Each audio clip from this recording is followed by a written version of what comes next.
Bishop, good morning. How are you? I am doing fine. Thank you so much for joining us on the program this morning. Thank you for having me. Good morning to our listeners and wonderful callers. All right, sir. We already know the issues on ground. So I want us to look at the story from various angles as we discuss uh, off air. Now, but before we quickly look at other stories, so I want us to look at it first. Let's start from the conduct of the FCT minister who went there to carry out an exercise and then got in there. We already know the thing. So, what is your own personal opinion on the conduct of the FCT minister in that particular regard yesterday, and also that of the officer? But I am particular about the FCT minister. You heard the kind of insulting words and he used on the young police military officer who was there based on an order. What's your take, sir? Your own personal opinion before I ask the other questions. Well, let me say clearly that I am not one of those who look at issues from emotional perspective. I'll be very clear on how I look at these issues. One is that FCT minister, for instance, his behavior is completely unacceptable for a man Okay, who occupies such a dignifying position. Let me say clearly okay. that the FCT minister has no business of doing what he did. In Okay. FCDA, there is development control.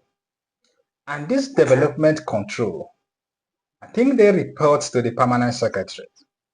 And the permanent Okay. secretary reports to the minister himself. So it is not the duty of the minister to stand up and go and start fighting people on the side. I think that he's above that. There's a department that has that responsibility. The development control has that responsibility to ensure that things are done well.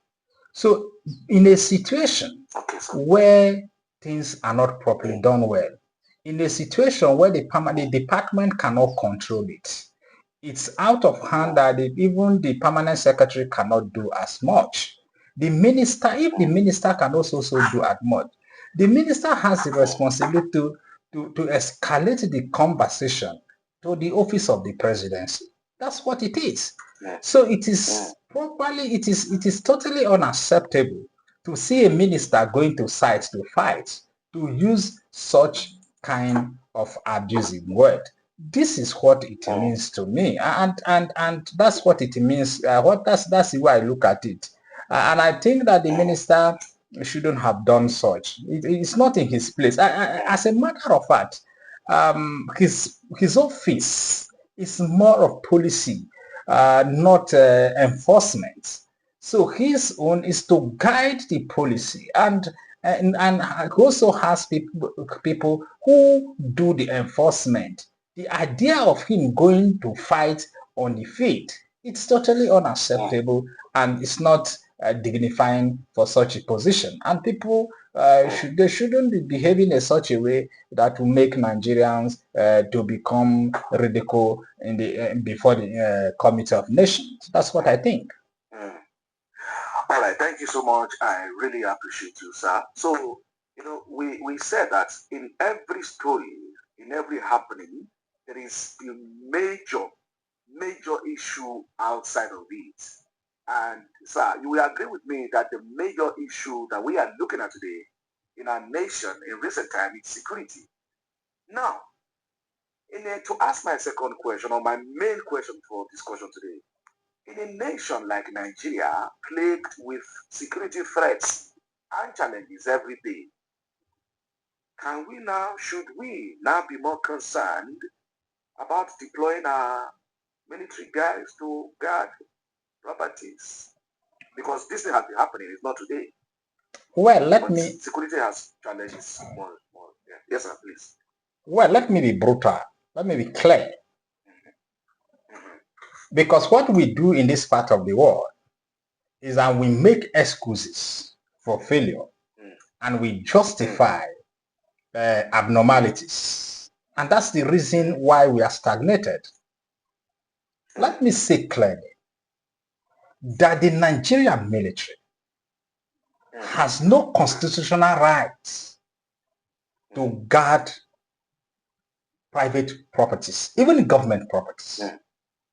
Okay. We have Nigeria Security and Civil Defense Corps,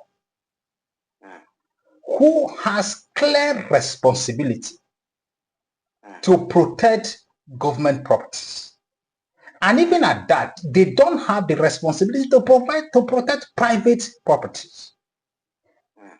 So the chief of the army staff, who is in the news, that would have sent the military men to go Naval staff, sir. Chief of naval staff, sorry, right? Yes, sir. Yes, sir. The chief of naval staff, who is in the news to have sent his boys to go and protect his personal property, not even government property. That's a clear abuse of military as an institution. That's what it is. Because the role of the military is clearly to secure the territorial integrity. That's what it is. In the United States, countries like the United States, Canada, or if Germany, or other developed democracies, you can't see the military men sending their boys to go and protect private property. So this is the conversation we have to be having. At what point in time, as the Nigerian military reduced to go to protect properties on the sites? And I think that it is this kind of elite impunity, which I always talk about. It's the reason you see what do they call it now? A director of the ministry who uses his driver to drive his family to birthday, drive his family to farm, drive his family to burial in his community, drive his family to villages during Christmas. So this kind of behavior is the real conversation. The military guy, of course, Wike has no right to tell a military man to shut up. No, he doesn't have such powers.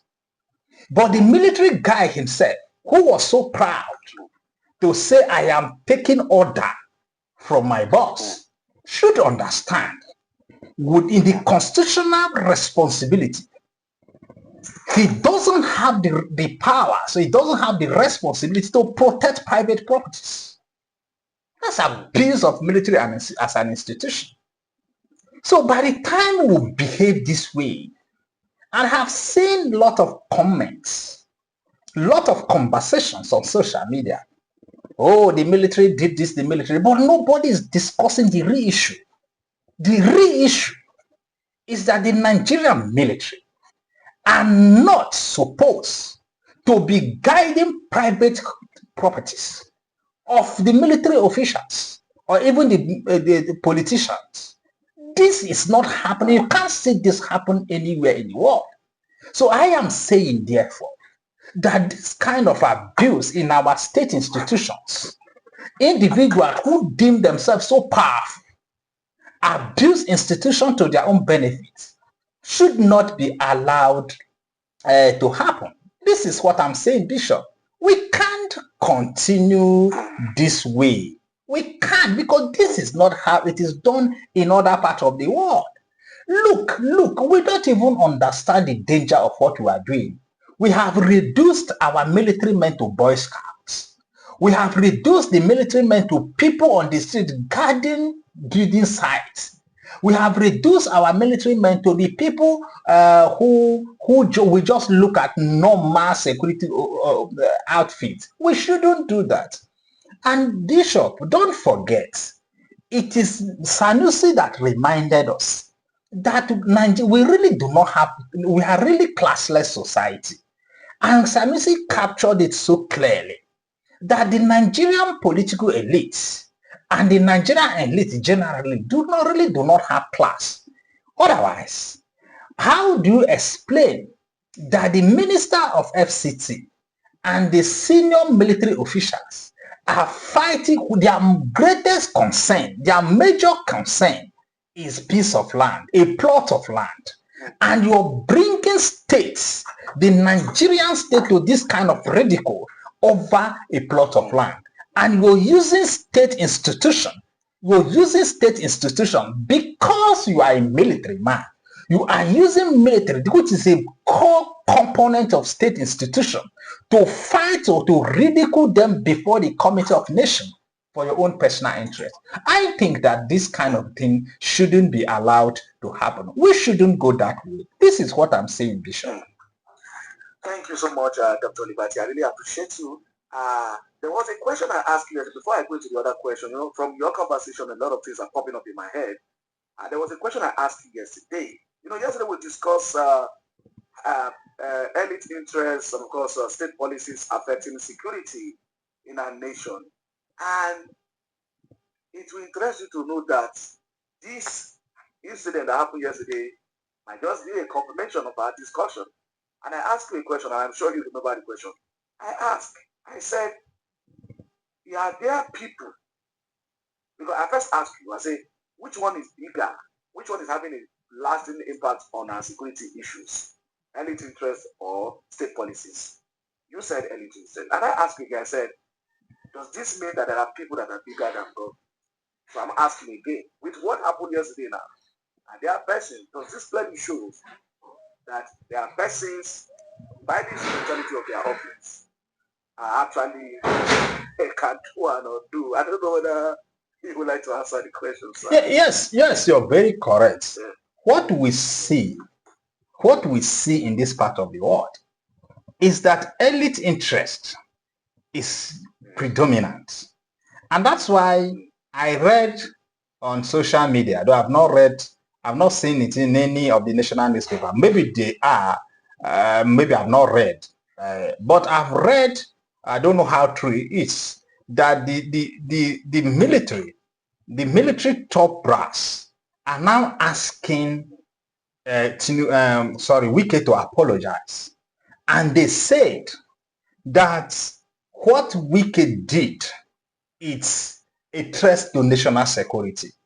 Now the question therefore becomes, how does your own pushing your personal interest to protect you're using the military to protect your own plot of land, as the case may be, how does that become national interest? So because when you push your personal interest, and at the process of pushing your personal interest, you begin to frame it at national interest. In any case, are you even supposed to use military, a strong institution, professional institution, highly respected institution like military? Are you supposed to use them as a purpose? Are you supposed to use them to protect your personal interest, your plot of land? These are the conversation. So no matter, look, the success of state policies, the term is determined by the preference of elite interest. Countries that have moved forward or countries that are making progress are countries which the state interests override elite interests, override personal interests. Because in any case, no matter how beautiful the policies may be, no matter how beautiful, how fantastic the legal framework may be, the truth of the matter, therefore, is that if the people who are going to make sure that these policies or legal framework are effectively implemented, if they do not see the importance, or if they look at it from the lens of their personal interest, it is not going to work. And that is why I had told you before that under the Urban and Regional Planning Act, under the regional and under the Urban and Regional Planning Act, Wike himself does not even have rights to demolish any building. It is when the Urban and Regional Planning Act has actually provided a framework how mitigations and conflict resolution regarding abuse of town planning. It is when the board, I think there's a board within the Urban and Regional Planning Act. When you are accused of breaching or abusing the urban planning or town planning, you are to go and appeal before the board. And it is the responsibility of the board to resolve the issue. And if the board cannot resolve the issue, you go to court. It is the court that has the power to pronounce verdicts to go and demolish. You see, this idea that somebody just wakes up from his office, somebody just stands up from his office and orders bulldozer to go and begin to demolish. It is a clear abuse of state failure and, laced in elite impunity. So I am saying to you, therefore, yes to your question. Personal interest is a way in our country, in a country where we find ourselves. All what we see play out is not governance, it's not state policy, either from the executive, either from the legislature, either from the judiciary, and even in the public and private life. The way we do our things is purely laced or is a purely reflection of personal interest. The day we begin to allow state policies to override personal interest, we embrace public good. And when we embrace public good, things will begin to work well. That's what I'm saying, Bishop. Thank you so much, Mr. Liberty, for that. Time is not really on our side, but just in less than 1 minute. So let me rephrase, repackage what you said last. So you are saying that under the Urban and Regional Planning Act, the FC Minister does not have a power to demolish buildings. So what you are now saying is that if there are issues that has to do with maybe somebody has acquired illegally, or somebody is occupying, or somebody is building illegally, that normally, I just want to understand that that's what they're saying. Am I supposed to go through a litigation? And I'm not a lawyer. I'm also not a lawyer. But one thing I understand about litigation is that there must be two parties. There must be a claimant, and maybe there must be a respondent or a defendant. Is that what you are saying? That the process of just carrying bulldozer to just because they have this is just that it's actually illegal? Is that what you say, sir? Exactly what I'm saying. Because there's rule of law, constitution and constitutionalism. There's a way things should be done, and our laws have provided for all of this. And away from that, I am one of those, and I had this conversation with you. As it stands today, even the current FCT master plan that was designed sometime 1979 is not what we'll be talking about. Countries are talking about strategic plan because there are communities in Abuja today that the 1979 strategic town plan may not have even recognized or may not have even foreseen that they are going to exist. There are communities today in this Abuja that even when you go to AGC, you cannot find them. So Abuja is actually experiencing huge influx of people with limited or insufficient, insufficient infrastructure. So it is the use of strategic plan now that allows you to address this kind of current challenge you're facing. It is funny for people to still sit down and begin to shout a master plan, Abuja master plan that was designed in 1979. And I think that is not policy relevant. That is not governance strategic thinking. I think that we need to really sit down and say, wait a minute, come in a boardroom, the intellectuals, the policy makers, the strategic thinkers should come to the boardroom to say, wait a minute, how do we review this family, how do you review this Abuja master plan and replace it with a strategic plan and implement it based on state policies and public interest, not based on Abuja master plan? Bishop, let me also say, and I need you to also investigate this. There are conversations all over the places that even the FCT minister himself is abusing the Abuja master plan. That's what it is. And I'm saying that we cannot begin to run a country of uncontrolled elite impunity. And I'm saying both the FCT minister, and don't also forget that even the military people, we have had this conversation, how they roll tank and one night demolish one community in Togamaji. I think we had that conversation this year. And I'm saying that you cannot be using your power, or you cannot be using state institution to pursue your personal interests. And I'm saying we cannot be doing this.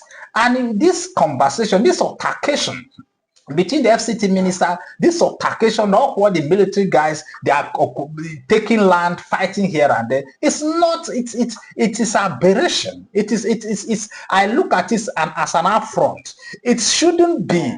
We shouldn't be what we'll be discussing. We should be discussing serious national security and serious national interest. We should be discussing serious public interest that will put Nigeria in the pedestrian of growth. Not necessarily every day we are talking in terms of two elite fighting their personal interests, and they will now frame it as national interest. I say no. And let me conclude by saying that the Nigerian people should also understand that conversation should be based on an interest. Conversation should be based on public interest, not based on... Hello, sir. Dr. Liberty?